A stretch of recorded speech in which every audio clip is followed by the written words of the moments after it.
You're waiting for somebody to do something for you that at some point what healing requires of you to do is to start learning how to do for yourself and begin depending on how God sees fit for this to be filled in order for you to step into it. Is that healing is for everybody, but not everybody wants to be healed. Some of you are so quick to throw away your healing, so quick to throw away all your progress because you had a moment.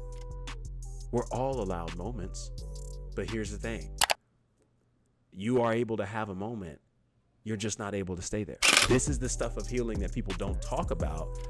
And all you see are the quotes, the colorful graphic posts, and the aftermath of somebody doing healing work. But in between time, oh yeah, it's a lot of frustrations. It's a lot of anger. It's a lot of tears. It's a lot of doubt and disappointment. Because when you see an issue in you and you choose to overlook it, thinking that you can just ride the waves, plow through it, push through it, can't stop now, my G, I gotta keep getting to this bag. When you start doing that, you're dysfunctional. You're not traumatized. But so many of us are waking up every day and just doing this. And just doing this in the bed for about 30 minutes when we get to moving. Put your phone down. Well, y'all gonna make me hot.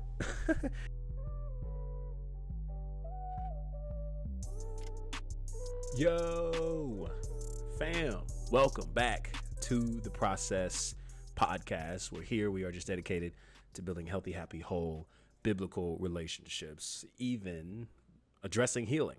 And of course, throughout the process, we've just discussed numerous of topics, but I don't think there's one quite yet that actually has the level of impact that we're going to talk about today. And that is simply addressing healing when it hurts. Okay. Healing when it hurts. I hope you have your journals. I hope you have your pencils, your paper, your pens, whatever you want to write with and take notes. This is going to be a good one because you're going to want to remember this.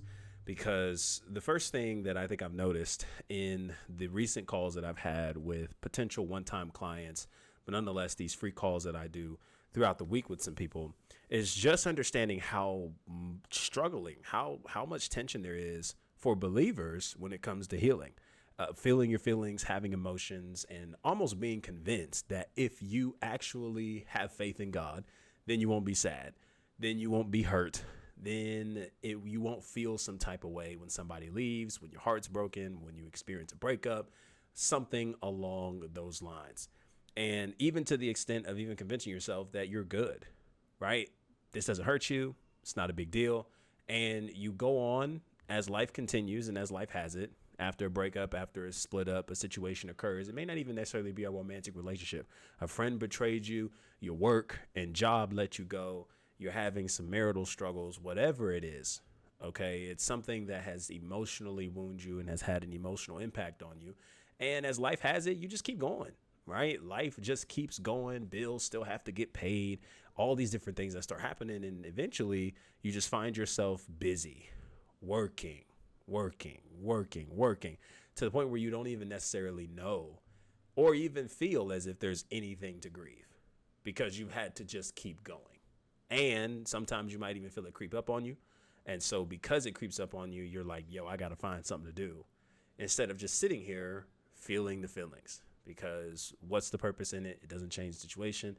Crying doesn't get you anywhere. If it did, I would cry all day. We tell ourselves and convince ourselves all these beliefs.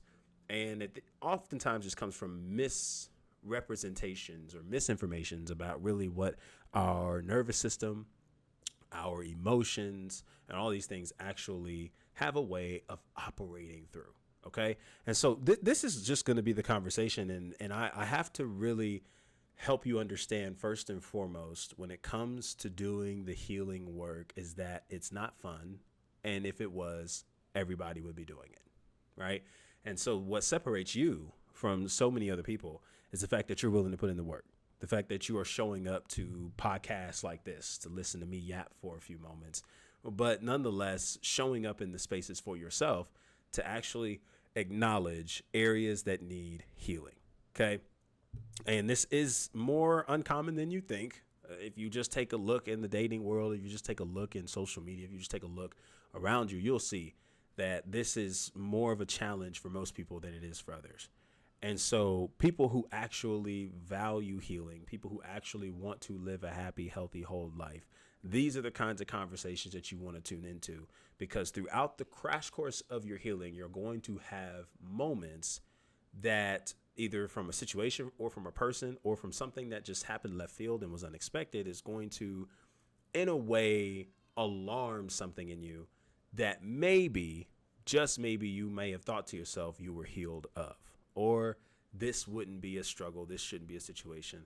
Or you might hear again from a believer standpoint, from a spiritual foundation. You've heard the saying, you continuously go through the same test because you failed, right? And God is going to continue giving the same test, something along those lines. And really, you're convinced that, okay, God, I'm going through this breakup again. I'm going through this lost relationship again. And Lord, I'm not going nowhere. Lord, I'm not leaving you. I've made that you're my decision. I'm not doing anything that people may assume others are thinking God is testing us through. Like I've made myself clear. Like, what more is this for, right? And it leaves you wondering. It leaves you second guessing. It leaves you feeling empty in a lot of ways. And so today, I just want to start by opening this entire conversation up with 6 truths about healing. Okay, again, have something to write with, because this is going to be phenomenal. And this is heavily inspired by a free call that I had. I guess I should share maybe glimpses of that. I won't get into too much detail of it. I've had quite a few calls with individuals in the space of coaching who are going through breakups, going through lost relationships, and in the process of it are coming to some conclusions of like, yeah, I just don't know. Like, I don't know how to go move forward. Rumination is a heavy thing. Also, we do have a conversation on ruminating back in season 1. It should be in the description. If not, it's somewhere on the channel. Just search up rumination or ruminating Coach Sean Walker in your YouTube. You should find it there as well. But there's a lot of perspective around this idea that, well, shoot, does it still hurt if I'm following God? Should it still hurt if I'm following God? Should this still bother me if I actually have the faith that I hear so many other people on social media talk about us having, right? Is it easy to really let go? Everybody's talking about just let it go, just drop it, just walk away. But for me, it's not that easy. I've been in relationships for a long period of time. I've known this person. I've actually gotten to build a life with this person. I envisioned a marriage with this person, and now all of that is gone. Yeah, it's just hard to get up and walk away.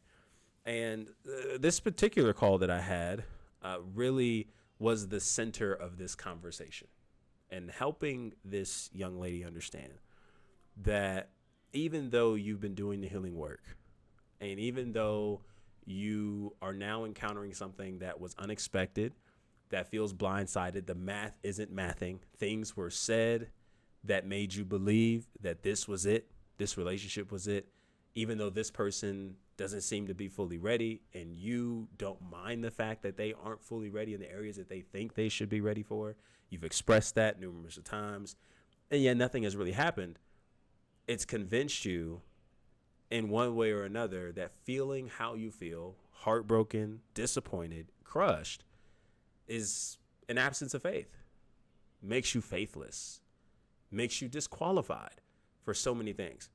And everything that I'm going to be giving you is exactly what I shared in this call that was of such great help to this young lady, but most importantly, helped provide a framework for what healing really looks like. Because healing has its own language in today's world, its own therapeutic language, and everybody makes healing look so beautiful. On social media, people make healing look so mystical. Looks like it's just a breath of fresh air. No struggle, no tension. Life on the other side of being healed is phenomenal.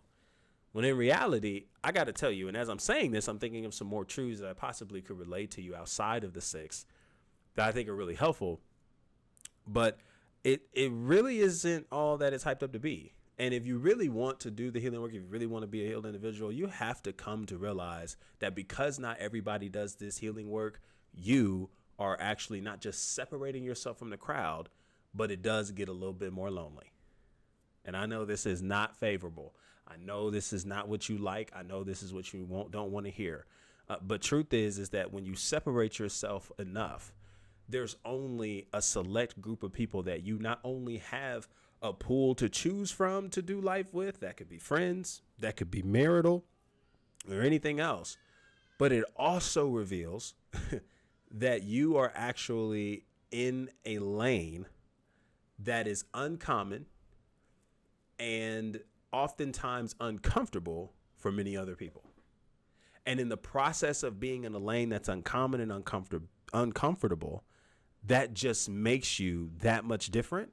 And on top of that, it just makes other people you encounter more challenging to deal with. Because part of doing this honest healing work is actually indirectly exposing where other people aren't, indirectly exposing what other people don't have, indirectly exposing the struggles and tensions that people have that will show through their behaviors, through their actions, through their lifestyle. And in some way, shape, or form, you might even catch a stray or two, right? As if you're perfect, right? As if nothing's ever wrong with you. And this person will often make you look like you're too good for them, all because of how you're choosing to live and how you're choosing to move and how it's actually shining a light on where they aren't. And we have to be okay with that. As people who actually want to do this healing work legitimately, we have to be okay with that. We cannot find ourselves being so upset about that and then possibly wishing to revert or go back or change these things because it's just not legit. It's not authentic. It's not necessary. It's not helpful. And here is really the beginning, I guess, to the 6 truths that I want to share with you. And the first one that I want to tell you, one is that healing is for everybody, but not everybody wants to be healed. Healing is for everybody, but not everybody wants to be healed. And this just goes back to the idea of being separated. It's an invitation. It's a choice. It's a decision. And everybody has their part to play in the healing that they desire. And because healing is for everybody, that means everybody has an opportunity to take responsibility for where they are, take responsibility for who they've become, and take responsibility for what remains in order to move forward. But this is also what makes healing not so attractive to everybody, thereby everybody not wanting to be healed. Because it requires a level of consistency. It requires a level of discipline. It requires a level of truth and honesty that in this generation alone, we just aren't prepared for. I can't tell you how many social media posts I see of people just simply coddling behaviors, coddling mindsets, coddling fears. Everybody needs support. Everybody needs to be seen. Everybody needs to be validated. But yet no one seems to want to really take the initiative to acknowledge that even though I could benefit from being seen and validated in this wound, I also have the responsibility to actually do something about this wound. So that way I don't cause other people to feel like they have to cater to this wound in order to be around me. And it's the worst thing ever. To feel like you have to walk on eggshells around people because they refuse to do the healing work, because they refuse to actually acknowledge that they have some dysfunctions about them, that they have some things that are not right about them. And in order to be in their presence, I have to not just watch everything I say, I have to watch everything I do, right? I have to preface every comment by not making sure I'm offending you in something, right? And that's not to say that there isn't a time and place for that, but I feel like for people who just simply don't want to do the work, that's the kind of additional effort you have to put in order to actually move towards them, in order to actually make room for them.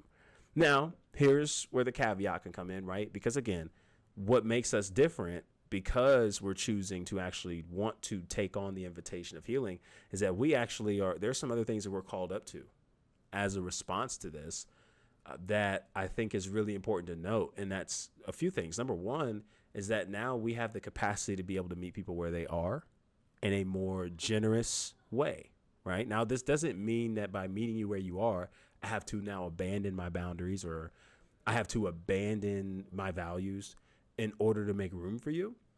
It actually just suggests that because of the healing work that I'm choosing to invest myself into, I have the capacity to just simply not expect certain things from you And by way of dropping those expectations that are unrealistic for you or unrealistic for said specific person, I can actually just simply meet you where you are.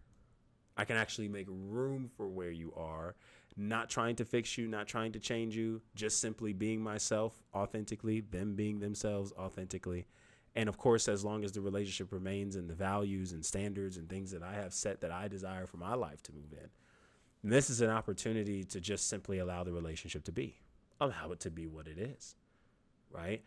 And I think that's a beautiful thing, because this actually gives us the opportunity to let go of any kind of resentment that's built up in us, anger that's built up in us, unforgiveness that's built up in us, and just simply get to a place of accepting this person for where they are and not putting ourselves in positions to thinking that we can change them, or thinking that they have to change on our dime, or thinking that they have to change on our time. They just don't, right? Like, imagine us trying to rush God to do miraculous healing work on other people around us, as if God didn't have to be as patient, probably a whole lot more patient with us for us to arrive with where we are today. And if we're honest enough, we're looking around our lives and we're like, yeah, I've come this far and it's something worth celebrating, but I also still see how much further I have to go, because I'm not all the way there yet. I still have my moments. I still have my slip ups. It's not all that cute. And so a part of being able to meet people where they are is not just living in acceptance, living in reality. It's not just making sure that we don't abandon our values and abandon our boundaries. It's also giving ourselves permission. Okay. It's also giving ourselves permission to let go of whatever it is that we're using to hold ourselves back from just simply acknowledging this is who they are. And I have the space in honesty to make room for that and not need to change that in order for me to be okay, in order for me to be at peace. Okay. So that's the first thing that I really want to share with you, that I think is a real interesting truth. Again, I'm not coming to you with numbers. I'm not coming to you with statistics. I think I've just learned this throughout the crash course of my early life. But also as I'm continuing to coach individuals who are just at crossroads in their lives with heartbreak and with pains. These are the things that I'm learning that I think could really benefit you as you're just continuing to heal in whatever areas you may be healing in, mentally, emotionally, spiritually, physically, even financially. Okay. Shout out 5 Areas of Healing. Dr. Zeb, y'all make sure y'all grab that book. I ain't getting paid for it. It's a good one though. All right. That's the first truth. Okay. The second truth to healing, that I think actually ties into the first one, because you remember I made the statement that there are some things that we're called up to that's a little bit higher and a little bit different, that actually gives us the capacity to meet people where they are. I also think the second thing that is tied to this is also understanding that a part of healing is the statement that we actually find in scripture, and it reads, to whom much is given, much is required. Okay. To whom much is given, much is required. Now, forgive me, because I'm actually checking out my phone. You know, I remember verses, but I don't remember them all the time like that. Right. So I just got to type it in right quick. To whom much is given, much is required. And that's found in Luke 12:48. See there, y'all. That's okay. I'm just bold enough to put it on YouTube. Y'all know y'all be looking up verses and stuff when y'all be in these conversations. Y'all don't got your Bible on you, you know? So, all right. Luke 12:48 says this, but someone who does not know and then does something wrong will be punished only lightly. When someone has been given much, much will be required in return. And when someone has been entrusted with much, even more will be required. I want you to back up a couple verses. Okay. This actually is in context to Jesus warning about his coming. Okay. Be dressed for service and keep your lamps burning as though you were waiting for your master to return from the wedding feast. Then you will be ready to open the door and let him in the moment he arrives and knocks. This is verse 35. Okay. 36. Now 37. The servants who are ready and waiting for his return will be rewarded. I tell you the truth. He himself will seat them, put on an apron, and serve them as they sit and eat. He may come in the middle of the night or just before dawn, but whenever he comes, he will reward the servants who are ready. Understand this. If a homeowner knew exactly when a burglar was coming, he would not permit his house to be broken into. You also must be ready all the time, for the Son of Man will come when least expected. Okay, so this is on the back end of just explaining Jesus is coming. Okay, we don't know when he's coming, but he's just saying stay ready so you don't have to get ready. Okay, that's just like the ultimate core of this context here to the very verse that we're referencing. So look at verse 41. Peter asked, Lord, is that illustration just for us or for everyone? And the Lord replied, a faithful, sensible servant is one to whom the master can give the responsibility of managing his other household servants and feeding them. Oh, so there comes a measurement of responsibility. A faithful, sensible servant is one to whom the master can give responsibility of managing his other household servants and feeding them. Okay, so there's a level of responsibility that I think as us being faithful stewards and servants of Christ, he actually desires to delegate to us.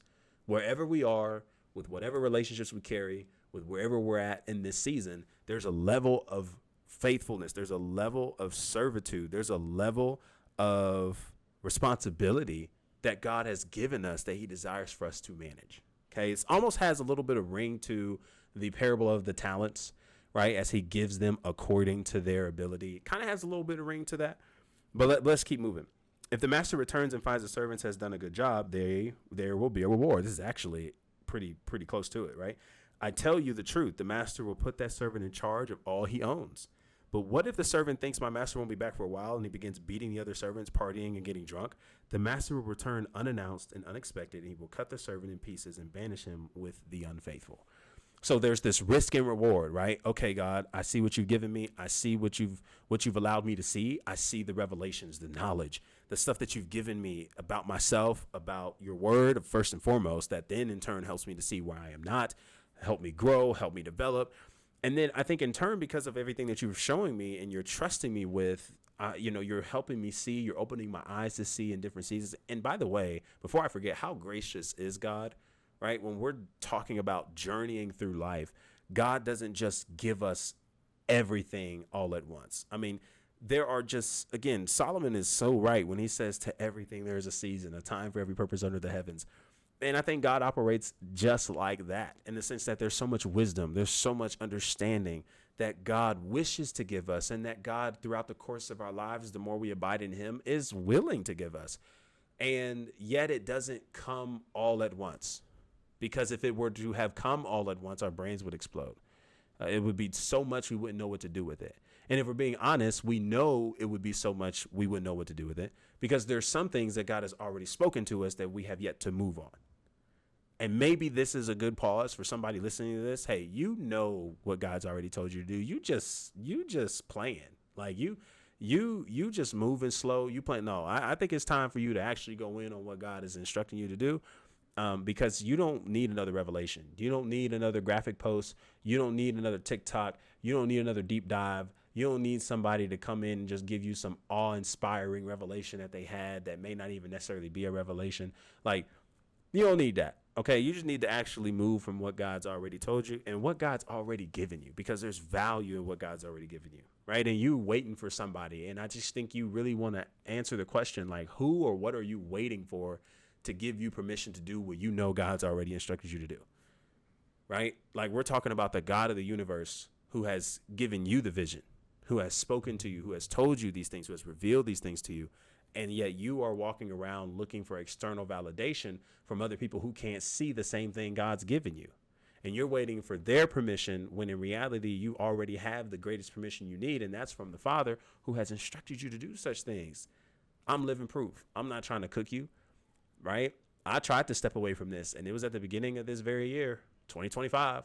Word of knowledge, spoke to my life. I ain't never met this ninja, and I love him to this day because of what God spoke to him through him that only me and the Lord knew in prayer. And here we are, right? On stepping out in water with risks, so on and so forth, and trusting God and just moving in obedience. I don't know when the fruit will fully show in the way that maybe I thought it would. But I do know this, that regardless of whether it does or doesn't show up in the way that I thought it would, there is fruit that's already showing up because I've been maturing, I've been growing, but also the impact that things like this has had on other people I've come across. And I just know that there's a level of impact. There's a level of people. There's some people that are waiting for your yes to be impacted by what God wants to do through you. And the only person that's holding you up is you. So what you gonna do? I'm gonna drop that. Okay. So this is beautiful, though, because there's this level of responsibility that the master gives to his faithful servants. And of course, the what God gives to these faithful servants is based on what? Their capacity. This is exactly like we read the parable of the talents. He gives them according to their ability. And there's something that God has given you according to your ability in this season. Can your ability expand? For sure. Can your capacity expand? Absolutely. But for this season, God has given you something according to what you have the ability to do. And it's up to you to actually multiply that, to steward that, to manage it faithfully. Right. And some of us, when it comes to this healing space, we don't actually recognize that there's a level of responsibility that comes with healing. And it's not just the responsibility for our own decisions, for our own dysfunctions, for our own mistakes, our responsibility to heal what we didn't cause, what God didn't cause, right? Just taking that initiative to say, even though this is what happened to me, this is what I'm going to do about it moving forward in order to live a life of peace that I've been promised to, right? There's this level of responsibility. There's this level of responsibility where we are to do things that other people just simply don't have the capacity to do, nor do they have the expectation to fulfill. Because let's be honest, like, you've been screaming and being mad and upset and holding grudges at your parents and at your folks, at your significant other, at people that hurt you, that are out here living their life, and you sitting here steaming, mad, tainted, carrying this bitterness and unforgiveness and slowing your life down because you're mad at toddlers. Yeah, you mad at toddlers. I want you to think about that for a second. I want you to walk with me with this analogy, right? And then we'll finish this verse up and we'll move forward to the other truths and then hopefully finish this up in a quicker manner. You know, when you think about a toddler, and regardless of how old this toddler is, of course, we know the age range of toddlers, I hope. When you give them your car keys, there's a moment where they're playing with your car keys, right? There's a moment where they're playing with your car keys. They might bite on them. They might drool on them. They might press some buttons, but it won't be long before they take that same car key, probably toss it to the side or forget they ever picked it up, and then go for what? One of their toys, right? A toy that you bought them that they would much rather play with because to them it looks brighter, looks bigger, looks better. When they toss that car key to the side, I want you to answer this rhetorical question silently in your own mind. Do you then devalue the car because the toddler threw the keys to the side? I'll wait. Okay, cool. Okay, it didn't take us long. We got there. I love it for you because this might blow some of your minds, and I'm excited for it. Okay, so why don't we get upset at the toddler for throwing away the car keys? Well, I would say it's because they don't understand or have the capacity to see the value of what's in their hands, right? Just like when you would tell a toddler, okay, hey, no, we're not going to get another bottle of milk tonight. You've had your milk, okay, or you've had your snacks for tonight, right? You've had dinner, you've had snacks, had a bath. It's time for bed. And they just start falling on the floor, kicking feet, screaming and all, right? Like, of course, there's parts of us, if you are a parent, and I'm not a parent, but I mean, I've had my fair share of uncle duties around this house for numerous of years now. So I'm pretty confident to say this is how majority of children work, at least. When you tell them no, and maybe they're not used to being told no, they're kicking their feet. And you might find yourself a little frustrated and irritated depending on how the day's been going, right? But most of the time, like, especially if you're looking at it from an objective lens, it's been a good day, and you're regulated, okay? You're going to look at that, and obviously from an objective lens, you're looking at it like, you just don't understand. Like, you don't understand. You don't have the capacity to understand why I'm telling you you can't have more than what you've already had, because it just spells trouble. And it just doesn't make sense for me not only to just not explain it to you, right, because you don't have the capacity to get that either, but it just doesn't make sense for me to continuously be mad and match the toddler energy with more toddler energy by screaming at you, by crying, by doing all this kind of stuff, right? Because it just doesn't make sense. And it's all because they don't have the capacity to get it. Now, hear me when I make this connection, because I'm not simply saying that people that you have been waiting on an apology for, people that you have been waiting to hit you back, the people that you've been waiting to correct their wrongs, the forgiveness that you feel entitled to, waiting for people to start seeing your value, to start appreciating you the way you need to be appreciated, and all these other kinds of things. Again, it's not to dismiss those feelings, but what this is saying is that you're expecting something from people who just don't have the capacity to see that or to do what you're expecting them to do. And so what does that mean for us? Well, regarding this entire context, even though Jesus is speaking about his second coming, I think implicitly this could also speak to, again, as a faithful servant who is given a certain level of responsibility, someone who is choosing to heal and live this healed life. I have a responsibility to be the bigger person. Yeah, that sucks. Yeah, this is the part of healing that sucks. The fact that you have to be the bigger person. The fact that you have to be the one to not match energy, go toe for toe, right? Go for retaliation, tit for tat. The fact that when you choose to do this healing work, you let go of the pettiness. You let go of getting even. You let go of the fact that you have to have things done the way that you see fit done. And if you don't, then you feel you're entitled to respond however you want to respond. You lose the right to act just as dysfunctional as the people who are behaving in the only way they know how, dysfunctionally. You lose that privilege, because to whom much is given, much is required. Okay, look at verse 47. And a servant who knows what the master wants but isn't prepared and doesn't carry out those instructions will be severely punished. But someone who does not know but then does something wrong will be punished only lightly. So the concept, when someone has been given much, will be required in return. When someone has been given much, much will be required in return. This concept is, because you know better, you'll do better. Because you know better, you'll do better. And there's just a level of responsibility that comes with this. And I got to be honest, it sucks. I remember countless times where I felt like, man, shoot, I would love to just act a fool with you. I really would. I would really love to just go tit for tat and do to you like you're doing to me. But truth is, I had to come to the realization that, like, man, that would just make all of this healing work nothing.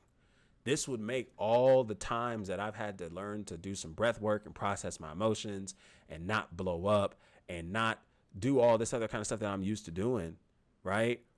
Like, it would just feel like I'm resetting myself, because I'm allowing myself to go back to places that I've worked so hard to no longer do, and not just avoid doing, but actually put the correct principles in place through repetition, through discipline, through consistency, to build these habits. So that way, when those moments keep coming in different variations through the course of my life, I'm actually able to respond better, be more emotionally regulated, and be more in self-control. But that all happens when we choose to take responsibility. And that's one of the truths that we have to realize when it comes to doing this healing work, is that we don't get the privilege of behaving like other people. We don't get the privilege of behaving with toddlers as a toddler. At some point, somebody has to be the bigger person. And this is what makes healing uncomfortable. This is available for everyone, and not everybody is going to do it, because part of you feels like, I'm entitled to feel the way I feel. And because I'm entitled to feel the way I feel, I'm also entitled to behave how I choose to behave based off of my feelings. But hear me, just because you feel wrong or you feel sour or just because you feel hurt doesn't mean you're in the right, and certainly doesn't excuse the behaviors you want to exhibit. Your feelings can be validated. Your behaviors, especially negative ones, are not. It's not acceptable. And we have to learn to differentiate the two. Otherwise, we are actually being the very toddlers we're calling out here. We're no different than the children who are kicking their feet and screaming because they can't have another snack after already having a snack and dinner time. We're no better. We're no better. We're no better getting into a pissing contest with somebody, right? We're no better. We're no better. And so healing requires responsibility. Because to whom much is given, much is required. Okay. So I hope that made sense. Okay. Because this is really huge. And this goes for anybody, right? I mean, you're waiting for apologies. You're waiting for people to act right. You're waiting for people to start seeing the value in you. You're waiting to start, as long as they start doing this by me, then I'll start doing right by them. You're waiting for somebody to do something for you that at some point, what healing requires of you to do is to start learning how to do for yourself and begin depending on how God sees fit for this to be filled in order for you to step into it. And I think the more that you continue to wait and wait and wait with this anticipation and expectation that continues to be disappointing, I think the more and more you just frustrate yourself because you're expecting something from people who don't have the capacity to do for you what you're wanting them to do. And you're only frustrating yourself. Okay? And so that's the second one. All right. And now I got about actually like 6 more. I said I had 6 initially, and then I thought of a few more. Those are the 2. Here are 6 more, and I want to run them through them quickly and then give you a scripture verse and then some applications to kind of help us along the way. Okay. So here's truth number 3. All right. One moment does not disqualify your healing. I need you to get this. Oh, I need you to get this. All right. I'm getting a little excited. One moment does not disqualify your healing. And the basic principle in this is what you'll learn as you're actually doing a lot of healing work, as you're continuing to address your beliefs that then influence your emotions, that then influence your behaviors, right? As you continue to grow curious about some of the reasons why you shut down, some of the reasons why you chase when people leave, some of the fears and tendencies that you have behind people saying they love you and then walking away, friendships and relationships no longer being a part of your life. As you continue to evaluate some of the childhood wounds that you had yet to actually nurture, heal, process through, that actually are spilling into your adult relationships, as you begin to actually continue to heal through some of the self-negative talk that you might have been expressing throughout this journey and tenure of your healing, and really trying to understand, okay, why do I do this? And then furthermore, learning how to go about it better, go about it differently, and then finding out that after a while, you end up having one of those moments. You have a moment where negative self-talk kind of starts picking up again. You have a moment where a relationship that you never thought would ended, and there's a part in you, even though you may not actively be doing it, there's a part in you that's claiming to put together a PowerPoint presentation to send to this person as to why you're the best option and why you deserve to be chosen.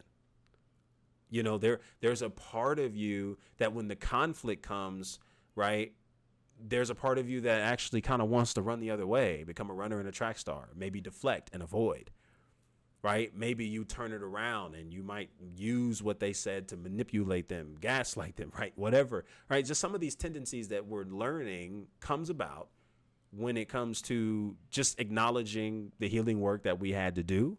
And then actively doing it. There was a situation, there was a scenario, there was a person who just kind of knew exactly how to press our buttons without even knowing how to. They just ended up doing it because of something they did. And it just sparked all this stuff back up in us. I want you to actually get this, that just because an alarm went off didn't mean you weren't healing at all. It didn't mean you weren't healing at all. It never meant that all the work that you were doing was a waste of time. It never meant that all this progress you thought you made, you start thinking, well, I guess I haven't made any progress. No. What it actually is showing is that we just have another layer to address, and we have another layer to go more in depth with. That's the perspective shift that I want you to see, in understanding that you can have a moment because moments don't disqualify your healing. Some of you are so quick to throw away your healing, so quick to throw away all your progress because you had a moment. We're all allowed moments, but here's the thing. You are able to have a moment. You're just not able to stay there. And this is the beautiful thing about healing, is that it's supposed to, anytime you're doing actual healing work, it ought to bring about a level of resilience in you. It should never put you in a position to make you the victim and make everybody else the perpetrator. It should never have you always blaming what other people aren't and what other people don't do so you can feel comfortable. That is not healing. That is manipulation. But this, when we're talking about this moment, don't get it twisted, y'all. We all have moments. We all have moments. I'd love to share one with you right now. I have been doing my own understanding and healing, especially over the last couple of years now, regarding finances. Okay. And actually, it was something that, due to particular familial situations with where I'm at, jobs and finances, and just the finances in the home, like, I never really knew I had that much cling to money until I started making money, which was at the top of last year. And then having that money go to paying bills to help out around the house. Okay. And so I would find myself easily extremely frustrated. Extremely frustrated. Like, I'm talking, and I got documents on my phone through audio journals. I would go for a walk, and, my day would start. I would see that message on my phone after I'm coming out of some reading, or I just went to go turn off my alarm. And it turns out that message popped up, and, the parents, hey, could use your help on paying this, paying that. And these are some expensive bills. And I'm just like, bro, like, come on, fam. Like, so I'm upset. I'm frustrated. I'm flustered, right? Because I have all these timetables. I have all these desires to want to actually save my money and do other things with it, right? And so it kind of made me feel like I was getting further and further behind the eight ball, the more and more I had to help out and pay, okay? And thankfully, because of community, because of counsel, because of coaches I was surrounded by, they encouraged me, really continued to help pour in these insights to me that, man, I think it's just something you got to learn to die to. Like, this is something that you are being invited to grow in, to not allow money to have such a stronghold on you that every time you're asked to be of service somewhere, you either become very hard to deal with, or you are just so clingy to it, right? And I made the decision. I was like, man, no, I'm gonna let it go, right? And I'm gonna drop that weight, right? I'm gonna start.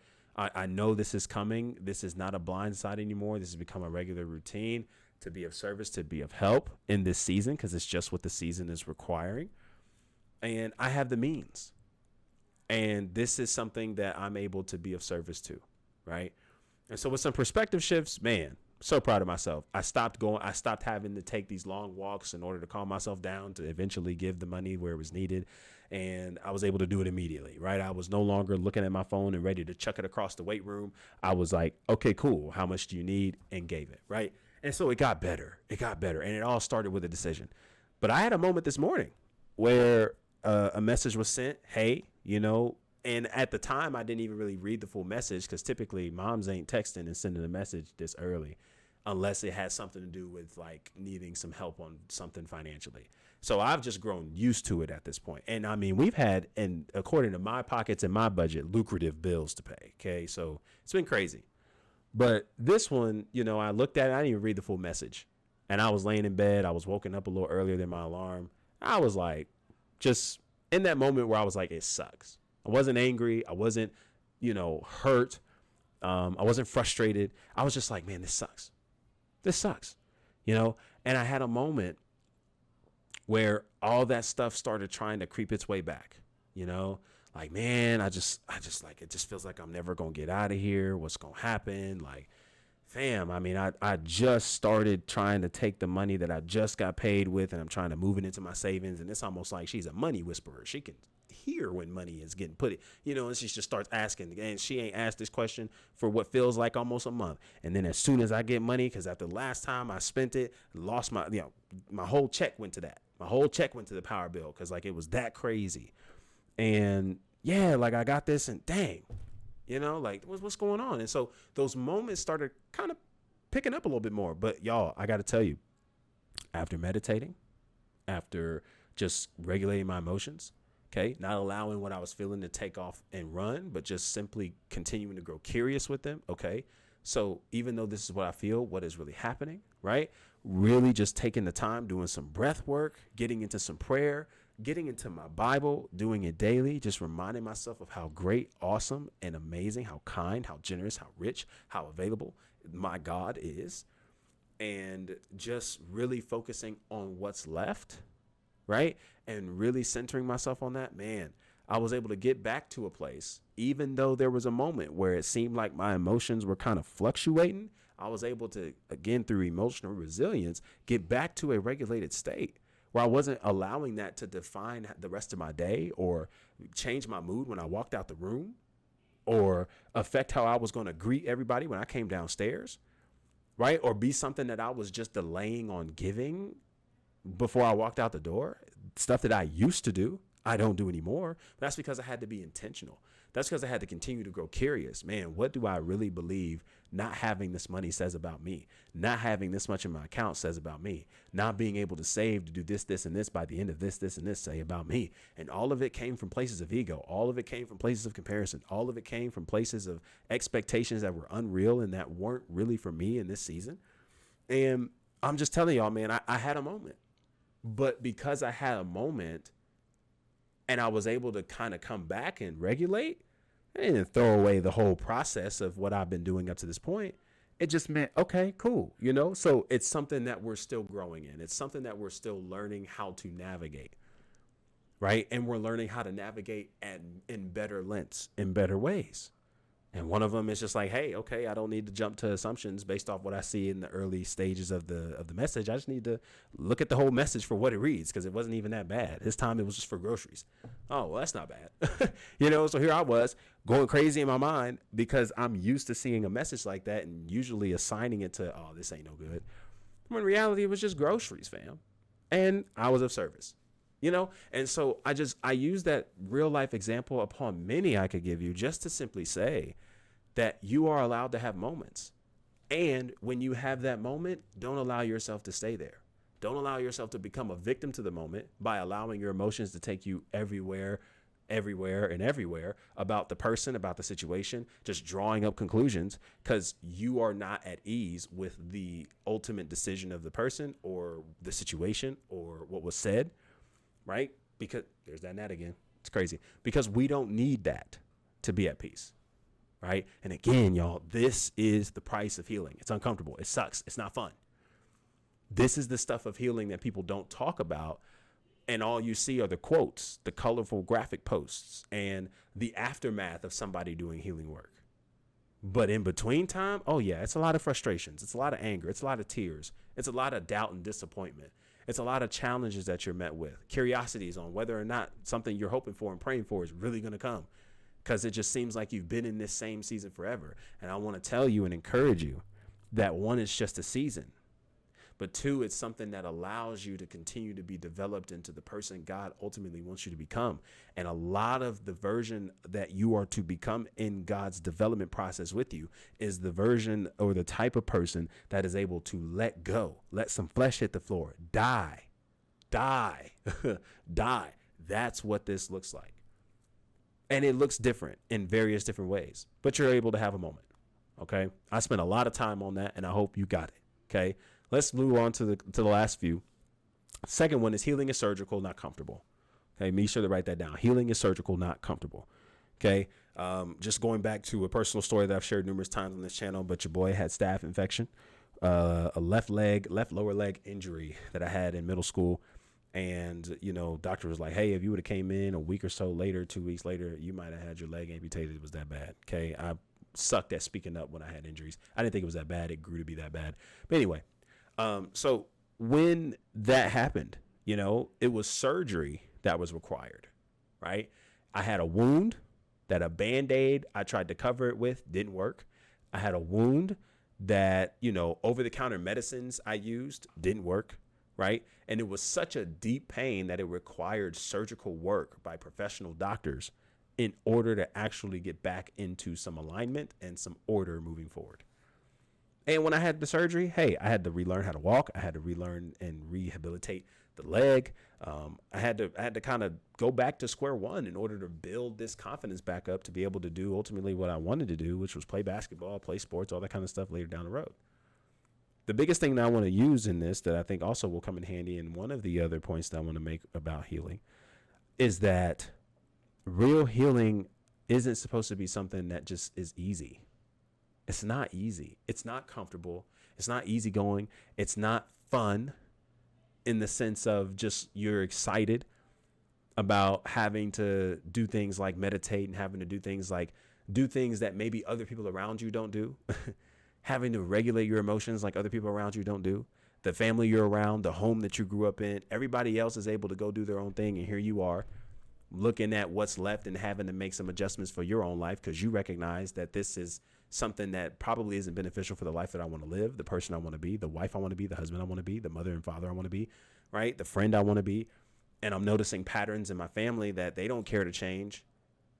And I wish I didn't have the burden of knowing the cost of not changing this. I wish I didn't have the burden of knowing what it felt like to not be able to show up in this way and not do this and not do that. But I do. And because I know better, I what? Got to do better. Right? So like healing isn't fun in the sense of always growing curious about your emotions and feelings. Healing isn't fun when you're used to popping off at the mouth and giving everybody a piece of your mind. And now when you choose to heal, you're like, man, I can't do that. I can't do that no more. I got to put that down. Right? Healing isn't fun when you are in social media spaces and somebody drops a comment that you're used to typing a paragraph to, insulting them, they mama and grandmama. And now you like, fam, no, I can't even type that. Healing isn't fun, right? When you have to learn how to navigate conflict healthily because you recognize from previous engagements, conversations, and relationships that were actually very costly to you because you said some crazy stuff in arguments. You were used to taking vulnerable things that were shared with you and throwing it back in their face. And now you realize that you've come to a place of honesty about that. You recognize how that can hurt your relationship. And so now you have to do something different. But doing something different has become very new to you.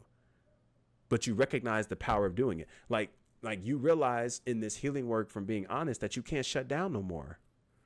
You can't revert back to your inner shell when somebody says something that's confronting you or that you don't like. And so you go and revert back to your shell and your inner soul and self. And you build resentment and you don't talk, you don't speak up.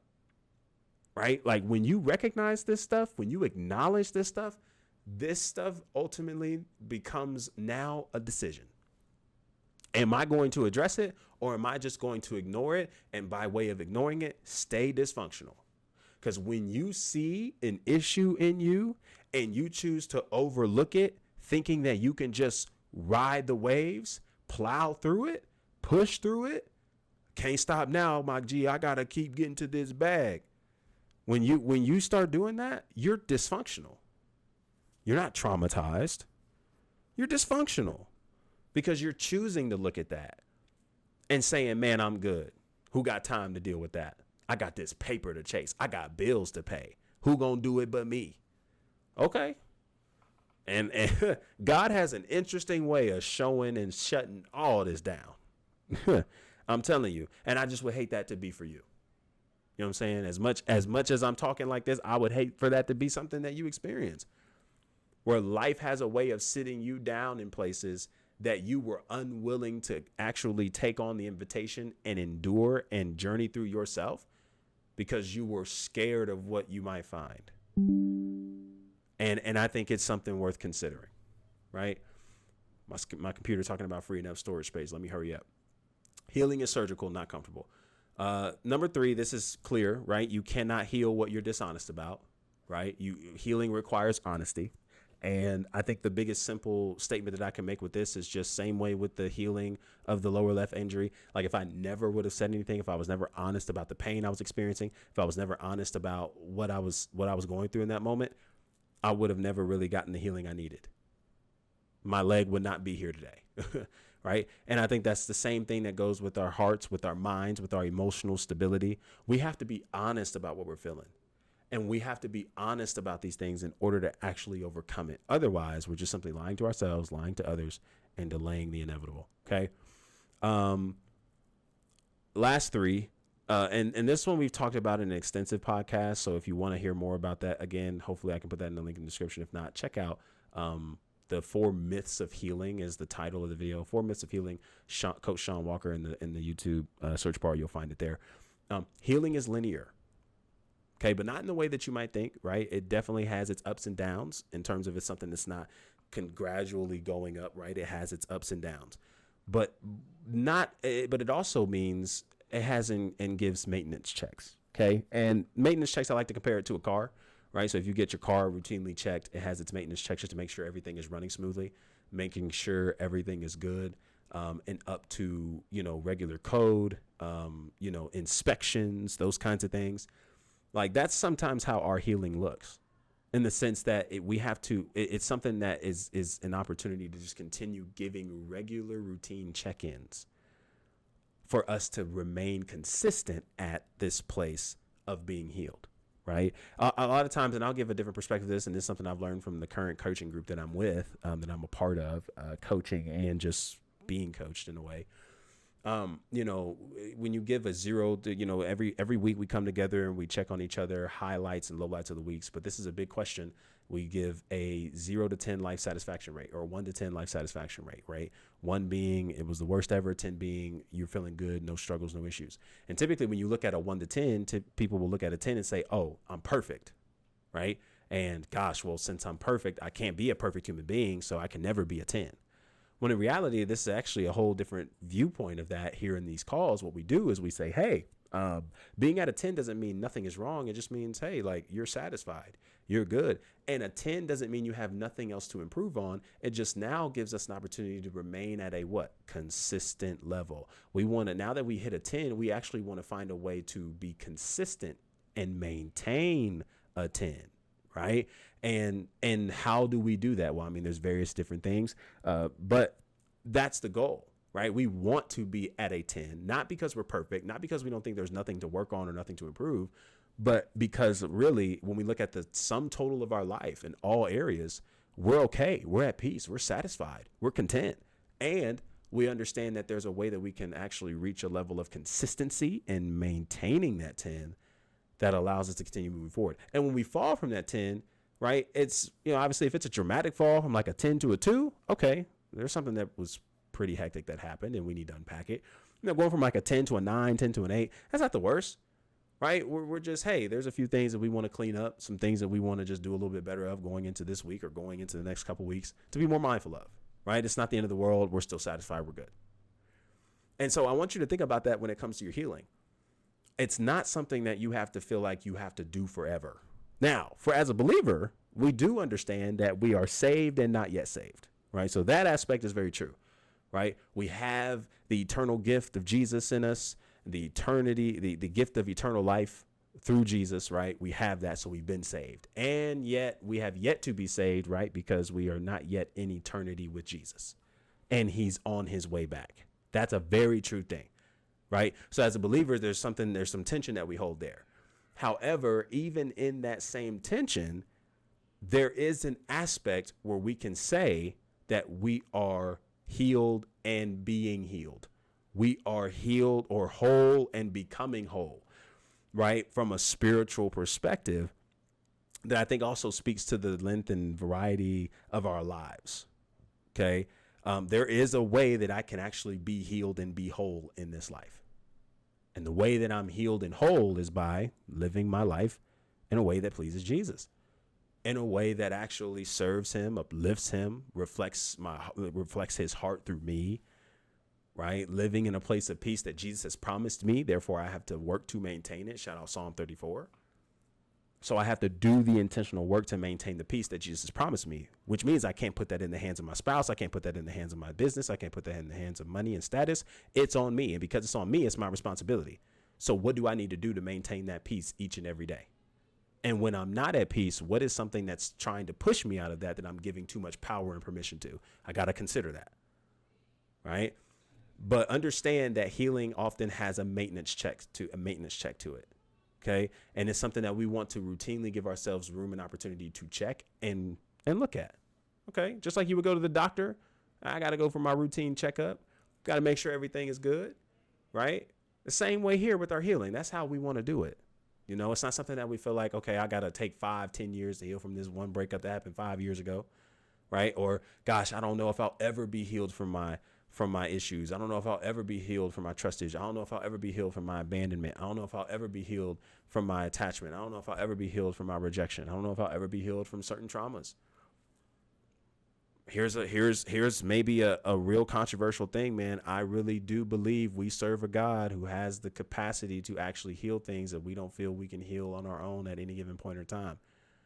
But it does take time. It does take a process. And I do think there are some things, write this down because this is the next truth about healing, that actually allows healing to become finality. Okay. Now now again, I know these are long conversations and there's so much more to get into.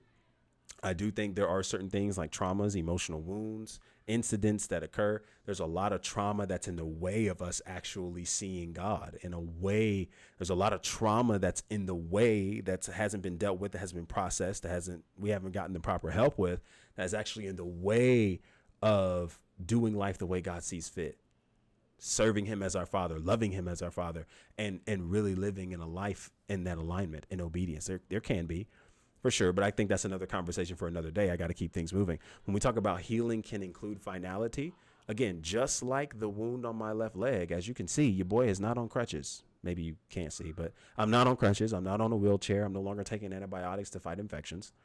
At some point, the wound that was open, filled with straws, that was surgically repaired, that I had to actually rehab and to build strength back up. Hey, this same leg now has a scar there for sure.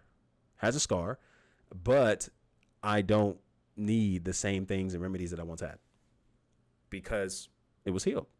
And I believe that if the same thing can happen, if that can happen for us physically, a broken arm that is no longer broken, right? An infected leg that is no longer infected and needs antibiotics and all that good stuff, then I believe that we have a place of finality for our hearts too, to reach a place where our hearts are sutured up. I hope I said that right. I'm going to just say stitched up, and we're able to move forward. Okay. There is a place of finality when it comes to healing. All right. And finally, the last truth is that feelings don't make you less healed. They make you human. Oh, I got to get this to you. And then we're going to be out of here. All right. And these are all things that I shared pretty much close to it in the call. You might get a few extra bonus things that I shared here, but this is a psalm that I want to share with you.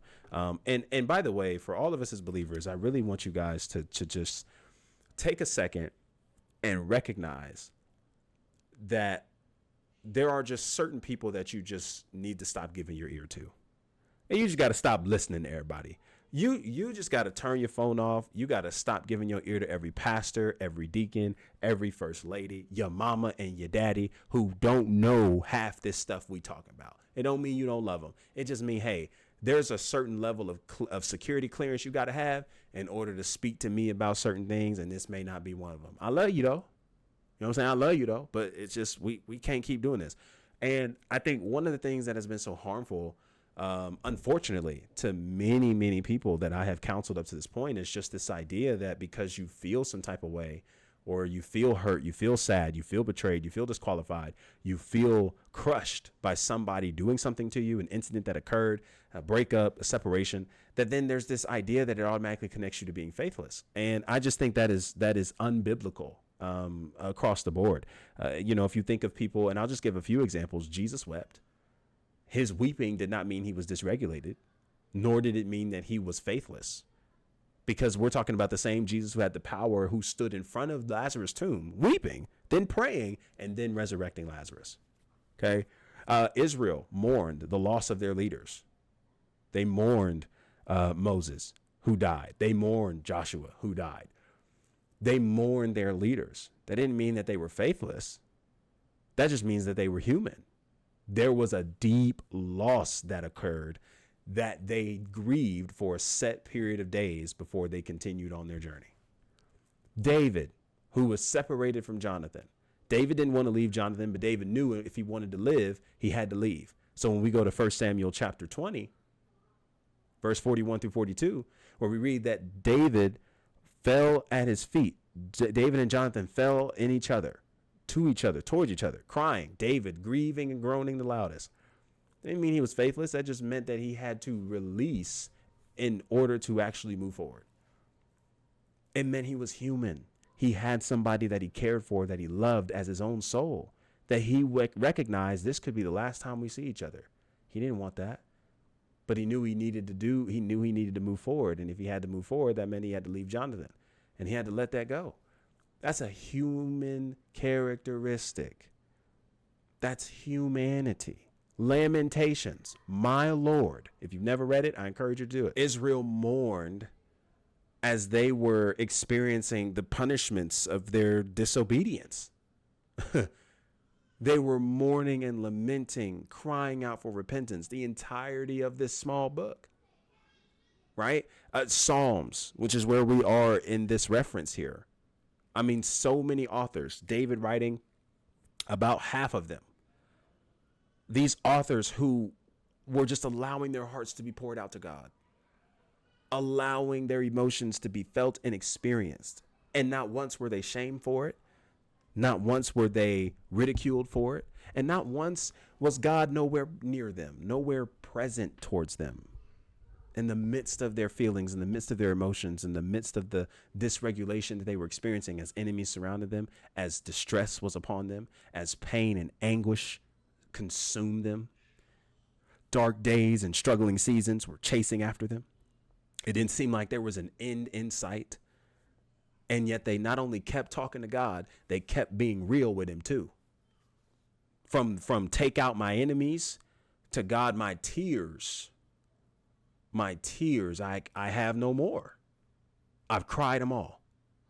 Right. And so the biggest thing that I want, even from just those references alone, Hannah, who desperately wanted a child, groaning and mourning, crying in tears. She was crying out to God, prayerful. That didn't mean she was faithless. It just means she was human. And I think this is the perfect space. And this is something that I shared with the one-time client, and not just her, but others as well, that I think is really, really helpful. Okay. And throughout the scriptures, you'll see references to valleys, right? And this is one of them, Psalm 84. And we're just going to read the whole Psalm, actually. And I encourage you to do something with this, rewrite it, recite it. I think it'll be helpful. How lovely is your dwelling place, O Lord of heaven's armies. I long, yes, I faint with longing to enter the courts of the Lord. With my whole being, body and soul, I will shout joyfully to the living God. Even the sparrow finds a home, and the swallow builds her nest and raises her young at a place near the altar, near your altar. O Lord of heavens, armies, my King and my God, what joy for those who can live in your house, always singing your praises. What joy. Now here's the section. What joy for those whose strength come from the Lord, who have set their minds on a pilgrimage to Jerusalem. When they walk through the valley of weeping, it will become a place of refreshing springs. Now, I know I said we were going to read through the whole thing. I just think I want to stop right there. I encourage you to read through the whole thing, though. When they walk through the valley of weeping, it will become a place of refreshing springs. Now, of course, in this legitimate, context here, there's a note in the style of Bible that I have. It's a Life Application Bible, and I love this footnote because it reads this: the pilgrimage to the temple passed through the barren valley of weeping. Okay, the location of this specific valley has not been identified because the Hebrew word baka can mean weeping. This may have a symbolic reference to the times of struggle and tears through which people must pass on their way to meet God. So as they were going to the temple, they had to pass through a lane, pass through a valley that was a remembrance of just the amount of tears and pains that these people experienced. Okay. Growing strong in God's presence is often preceded by a journey through barren places in our lives. I'm almost ready to shout. Growing strong in God's presence is often preceded by a journey through barren places in our lives. The person who loves to spend time with God will see his or her adversity as an opportunity to experience God's faithfulness even more deeply. If you're walking through your own valley of weeping today, be sure your pilgrimage leads toward God, not away from him. Okay, so two things. One is that when you find yourself weeping, it ought to be something that brings you closer to God. Now, I know that in healing and feelings, it's not always weeping. You're not always crying. Sometimes it's anger. Sometimes it's confusion. Sometimes it's like, bro, pieces aren't adding up. Math ain't mathing. I don't know what the heck is going on. It's just a lot of emotional dysregulation and chaos happening. It doesn't always show through crying, but it can show through crying. Okay. But let this just be, crying, weeping. That's one of the strongest forms of grief, right? Physically. And so, or I guess I should say emotional. And the first thing I want you to understand is that it's something that ought to bring you closer to God. It's never something that ought to drive you away, because Psalm 34 lets us know that God is near the brokenhearted. And because God is near the brokenhearted, we're reminded that God also makes room for our tears. He makes room for your tears. Your tears are not dismissed and ignored. Your tears are not overlooked. Okay, God makes room for that. Now, I do have to preface this by saying that yes, your tears are made room for. But sis, bro, don't you spend the rest of your life crying. Don't you do it. Don't you spend the rest of your life crying. I got biblical evidence for this too. Samuel was mourning over Saul, who God has now uplifted. The Lord has now uplifted his spirit from him. Okay. Saul is no longer king. Samuel is mourning. 1 Samuel 16, verse 1. Read it when you get it. How much longer are you going to mourn over the one whom I've rejected as king? Saul, the one whom I've rejected as king of Israel. Then he gives him instruction, right? How about Joshua chapter 1? There's another reference. Moses, my servant, is dead. Straight like that. Straight like that. You ain't no God come in hot like that, huh? Yeah, he do. Moses, my servant, is dead. And he gives Joshua instruction on what's next, as he's now the leader to lead Israel into the promised land.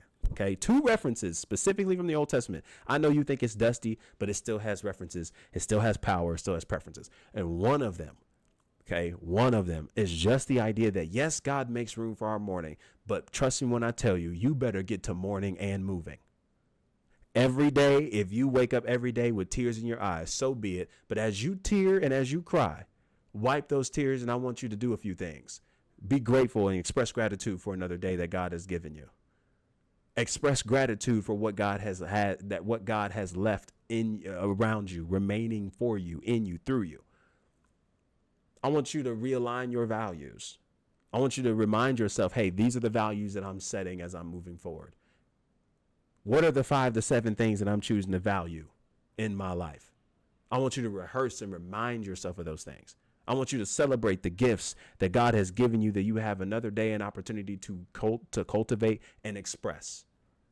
How are you going to use these gifts to be a blessing to others around you? Hey, I'm telling you, listen, I say this because I've been there, but I recognize that I could not stay in a place of crying over people who did not want to be in my life, over people who were walking out of my life that I was chasing so hard to keep in my life. I could not stay there. And I don't want you to stay there either, because that's not your destination place. That's not where God desires to have you. That's not all the life that God has for you. And that person that is slowly walking out of your life, or has already walked out of your life, that you've been crying over an extensive period of time, who has walked out, okay, who has broken up with you, who has said they don't want you. I know it hurts. But trust me when I tell you, the longer that you stay crying over somebody who doesn't want to be in your life, the longer you are in jeopardy of missing what God and who God may actually want to bring in your life moving forward. And it's hard to see it because of the tears in your eyes. And it's also hard to grab it because you're still clinging to what's no longer present. And you're clinging to the potential you were hoping you could see that didn't match the actual that was really present. Ooh, y'all better get this. I'm leaving it alone. The valley of weeping. Now, you might ask, how does it become a place of refreshing springs? That's a good question, because I asked that same thing, right? And what allows this to become a refreshing springs, this is maybe one of many interpretations, I guess this is something that I've learned and applied, is that it is in tears that God has the capacity to refresh. See, this is the part where regulating our emotions, putting words to what we feel. See, a lot of people think this idea that like, hey, well, if I cry about it, it's like I can't change it. So what's the purpose of it? I think there's actual legitimate purpose to it. And it's the fact that it allows your body to release. Okay. Even the version of tears that you may cry, if they're real sleek and fast and they fall, it's maybe more anger. But if they're slow dripping, man, that's one of just grief, right? And tears, the literal tear ducts, the tears in your eyes literally have the capacity to heal. If you actually look into some of this in your own research, you will see that tears have actually the capacity to do literal healing in your body. And yet here we are remaining and keeping ourselves from crying or letting something go because we don't want others to see us fall apart. I'm giving you permission here because sometimes it's needed in order to leave, fall apart. You might need to put that on your calendar. Hey, tonight I'm gonna just fall apart. I done went to work. I done did all this. And you know what? I know that at night, you know, my mind is just racing and I'm reflecting on a lot. And you know what? I just need to fall apart. Fall apart. Fall apart. Because in the valley of weeping, this is how God makes room and capacity to refresh. Letting go, letting it out. Okay. For those who sow in tears will reap in joy. Okay. Let it go and let it out because those who sow in tears will reap in joy. You are not dramatic. I just want to say this because I feel like somebody on the other side may need to hear this. You are not dramatic for being upset that somebody who you thought was going to be your forever has now turned out to become your past just like that. You are not dramatic doing too much because the last relationship you had that you didn't expect to end played you like a fool. You never saw it coming. You are not doing too much at the simple fact that possibly for your relationships, you've actually been moving at a place in a stagnant manner because previous relationships have not treated you well. And maybe there's an opportunity here, but you're kind of moving real slow.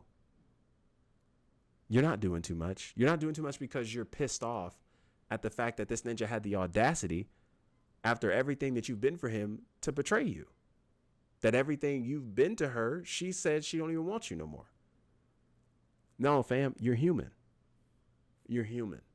And because you're human, you have the permission to let it out. Now, of course, there's also biblical precedence that tells us to be angry and sin not, right? So we don't want to give ourselves permission to allow our emotions to take us all over the place. But sometimes in order to get to that regulated space, we got to sometimes just let it go. We got to let it out.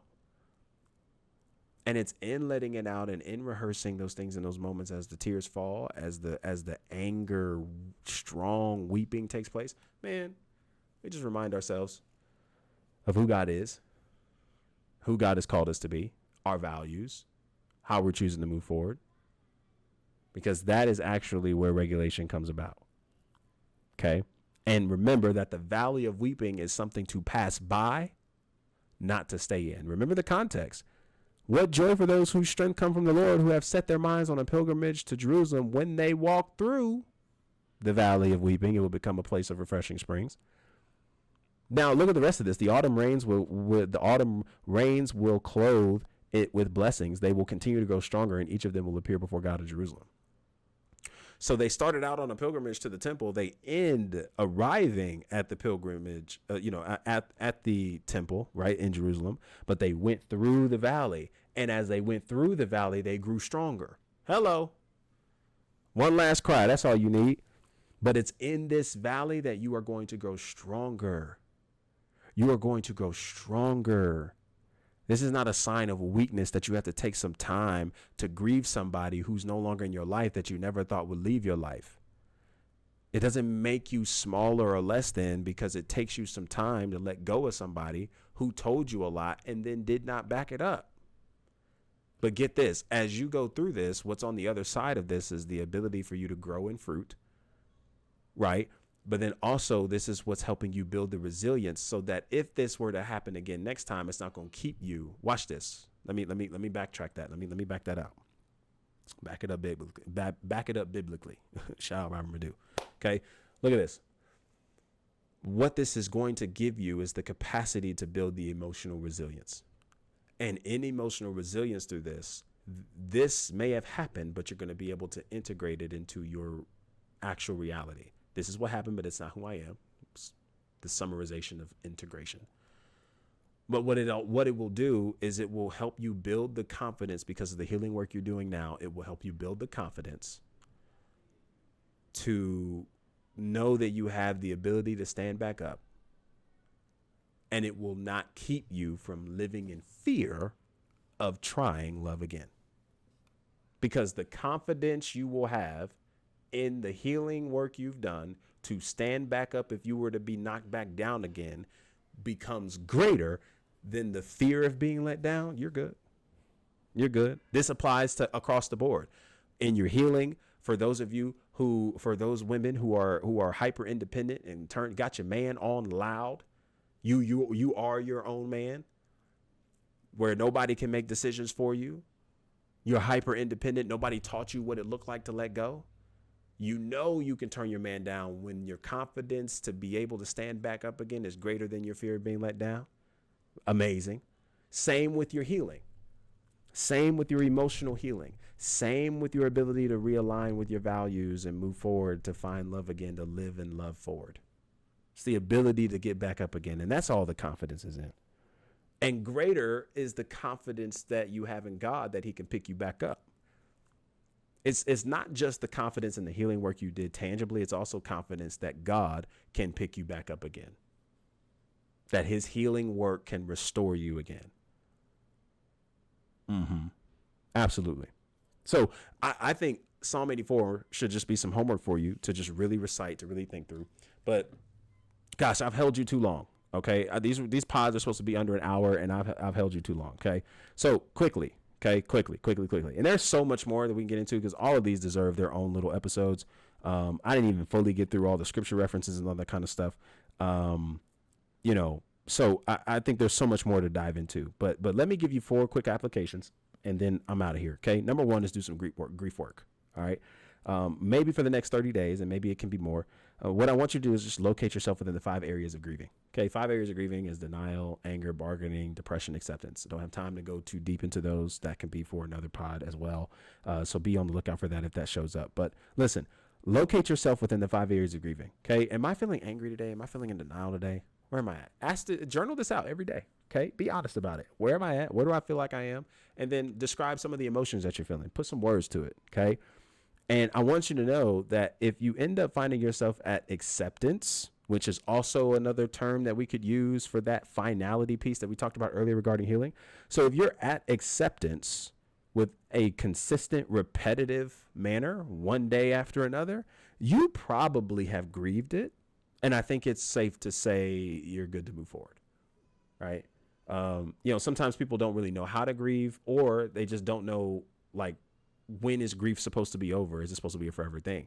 And I think that's a good measurement to have as you're really intentionally being aware of this. Hey, where am I at in the 5 areas of grieving? And if you find yourself writing out, hey, I'm at a place of acceptance and it's repetitive each and every day, one day after another, hey, you probably have grieved it. Second thing I want you to consider, okay, is a routine. All right. Anytime that we're doing this healing work, and of course, again, as we've just described, yes, healing hurts and healing sucks. Okay. Healing is not for everybody. Healing is for everybody, but everybody doesn't want to do it. And if everybody, saw the value of it, everybody would be doing it, but we know that's not true. Okay. And so I need you to get a routine. All right. Exercising, journaling, meditation, prayer, Bible reading. Okay. Dive into this stuff. Find a routine to stick to. Okay. Routines do a lot for us. And one of the biggest things that routines I have found to do for me specifically, and this is why I encourage others to do it, is because it really allows me to start my day and find a rhythm to my day. Right. Now, this isn't to say that I'm so glued to the routine that if something were to be thrown off, then my whole day's thrown off. I think there's a balance to everything. Right. However, routines really do give us the capacity to just get a rhythm going. Okay. Get our bodies moving, being connected to our bodies, really being able to process this stuff healthily and effectively. Okay. So find a routine. Okay. Whatever it is, lock it in, get into it, and do me a favor. Don't touch your phone the first hour of the day outside of turning it off because your alarm is set. Okay. I know some of y'all, it may vary, it may differ. Okay. Find a way that makes this make sense. I don't know anybody who is working around the clock 24/7 to the point where you cannot wake up without touching your phone for the first hour. So if that means you have to get up a little bit earlier, then make room for that. But so many of us are waking up every day and just doing this in the bed for about 30 minutes when we get to moving. Put your phone down. Well, y'all gonna make me hot. Put your phone down, man. Put your phone down. Get away from stuff, man. That not everybody's content, not everything is worth being consumed. Okay. Not everybody who's got a piece of information in the carousel post is meant for you to hear it. right? And some of us are just so consumed by content, man. That's why we're so bogged down by not knowing. We get analysis by paralysis. We don't know what to do. We don't know how to do it. It's because everybody is saying something. We're living in an echo chamber of content. We gotta be willing to pull away from that stuff and get back to real life. And part of that is by making sure that we don't run to touching our phones and touching TikTok, Twitter, Instagram, Facebook, yo boo, her boo, everybody boo, don't matter. Okay? We got to put this thing down, man. We got to put this thing down and allow ourselves to get into a place and a rhythm of silence and growing a comfortable relationship with that. And that's a part of healing too. That isn't fun, but it's helpful. Okay. Third piece, self-regulation. All right. I do a lot of breath work. And part of doing breath work is just, again, being able to really center ourselves, really connect with our bodies, connect with the senses of our bodies, taste, touch, smell, hear, see. Okay. I actually include a 5, 4, 3, 2, 1 method that I was inspired of sharing from Jay Shetty. This actually comes from Jay Shetty. He might have gotten this from other areas too. But I know my reference is him. He talks about this a lot. 5 things you see, 4 things that you feel, 3 things that you can hear, 2 things you can smell, 1 thing you can you can taste. Okay. Reflect on that. Okay. Be willing to get into your spaces and think through that. I think that's really helpful. There's various different breath works that you can do. Just filling your lungs up with air, slowly exhaling. Okay. And then count your regular breaths. Inhale is 1, exhale is 2, count to 10, and then go back again. Okay. Just notice any kind of emotion, anything that comes up, any thoughts that pop up, any distractions that try to pull you away. Hey, we just want to recenter. We just want to think. We just want to focus. Okay. Lock back in. No condemnation to any thoughts or anything that shows up, and we're just being present. Hey, I noticed this. This is interesting. Keep it moving. Okay. And show yourself a lot of grace with that. Finally. Okay. That is annoying me, so I got to go. Finally, realign your values. All right. You're going to hear me say this so often in so many episodes and so much content, because realigning your values, I've learned that many people don't even consider this when it comes to relationships with themselves, with others, or with God. And not in the sense that you're trying to set your values so God can follow them. No, your values come from God. It's a spiritual foundation, right? So, of course, a lot of your values are going to come from spiritual principles that you're looking to apply as a believer. But also, there are some things that you care about that you want to actually continue to uphold and align your life with. Okay. And a lot of times we don't recognize that we say we value one thing, but our lives look completely different. And when you have that cognitive dissonance, that incongruence that's happening, okay, you are actually not participating in the healed life you say you want, and you're participating and contributing to the toxicity that's around you. And so we have to be willing to actually align our values together. What do you say you value? 5 to 7 things that you say you care for. Okay. For a basic definition, again, I get this from Dr. Zeb. Shout out him. Values are your principles, perspectives, attitudes, and beliefs about the world around you that govern your life. Okay. Perspectives, attitudes, beliefs, and principles about the world around you that govern your life. So when you think about it in that context, give 5 to 7 as a good starting place. It can always go longer. Okay. What are 5 to 7 things that you care for, that you value, and move forward from there? Okay. And then look at your values. Okay. Analyze your relationships according to these values. Analyze your daily behaviors and actions according to these values. They may not be values that you have fully found yourself reflecting yet. Cool. What can you start doing to actually fully reflect these values in your life? Because your relationships will go a lot smoother. Consistency will become something that's a little bit more smoother for you. And of course, knowing what to do, how to operate and navigate with people that are showing you different things across the board in relationships, that will be extremely helpful. So you not having to book a call with me because you don't know who's who and what's what, right? So align your values. But I don't knock that. You know what I'm saying? If you need a call, hook me up. I got you covered, right? You need some coaching? I got you covered. Link is in the description, okay? But like I said, I just think realigning your values gives you a good start, a good indication of what you want, what you're looking for, what you need, all right? And it's something that we want to continue to revisit as we continue navigating through these seasons of life. And even though the tears may flow, even though the emotions may show up, it doesn't mean you're faithless, because faith was never designed. And I took this note. I should get it specifically. Here it is. Faith was never to be gained or lost through emotions. So because faith was never to be gained or lost through emotions, You cannot become faithless through experiencing them. Okay? Emotions are a part of the human experience. And you are not supposed to deny your humanity in efforts of following Jesus. In this sense, that you are not to deny who you are as a human. You're not to deny your emotions. You're going to get upset sometimes. You're going to cry sometimes. You're going to be flustered, frustrated, caught off guard sometimes. It's not going to make sense, and it's going to make you upset sometimes. That's a part of life. It's the rhythm of life. But what we have is the opportunity through this healing space to take responsibility and bounce back. Because you can have a moment, but when it comes to doing this healing work, you are not supposed to stay there. You are not allowed to stay there. Okay? And no matter how deep you can go, I know we all talk about attachment styles and stuff like that. This is the last note I'll say before I get out your face. You know, all these attachment styles and all these things, it's very good, very helpful, very, very, very insightful. Anxious and avoidant are the wounded attachment styles. Secure attachment is the one that we all want to achieve. But hear me, even from a secure attached position, it doesn't mean that somebody leaving your life will no longer hurt. It doesn't mean that you will no longer have the privilege of crying your tears and being upset and being flustered. No. It just means, one, that you're human, as we've been mentioning, but two, it just means that there was a level and layer that and emotional emphasis and effort you gave to that relationship that meant a lot to you. And that's okay. And we have an opportunity to build back through our resilience to a level of regularity. Okay? That's all it means. That's all it means. It doesn't matter how secure you are, you can still be hurt.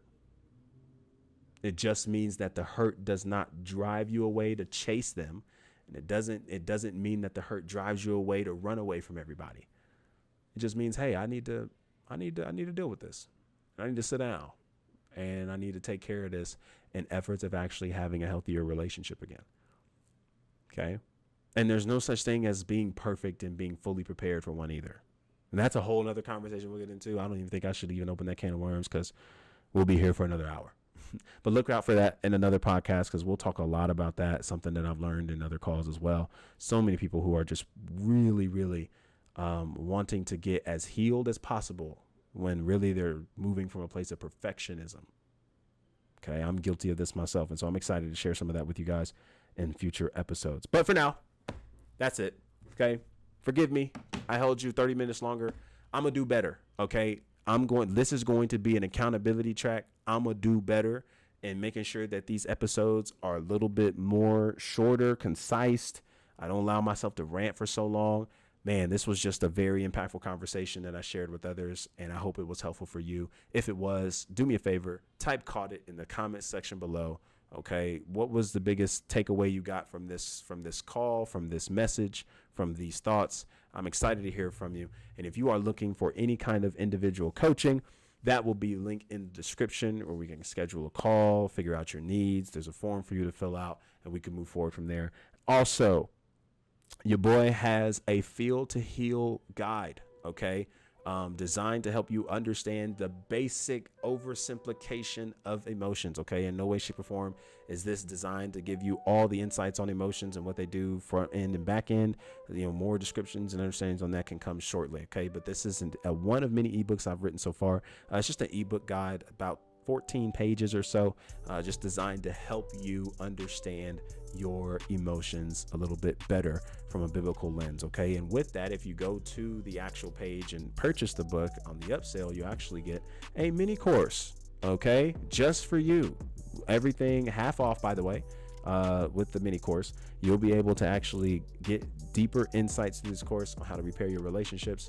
That all starts with preparing you, so that way you aren't having to wait on your spouse and wait on other people to catch up to you in order for you to be okay. All right. And that is available as well. Link in the description. I'm excited for you to check that out. I think it's a beautiful resource that you will benefit from greatly.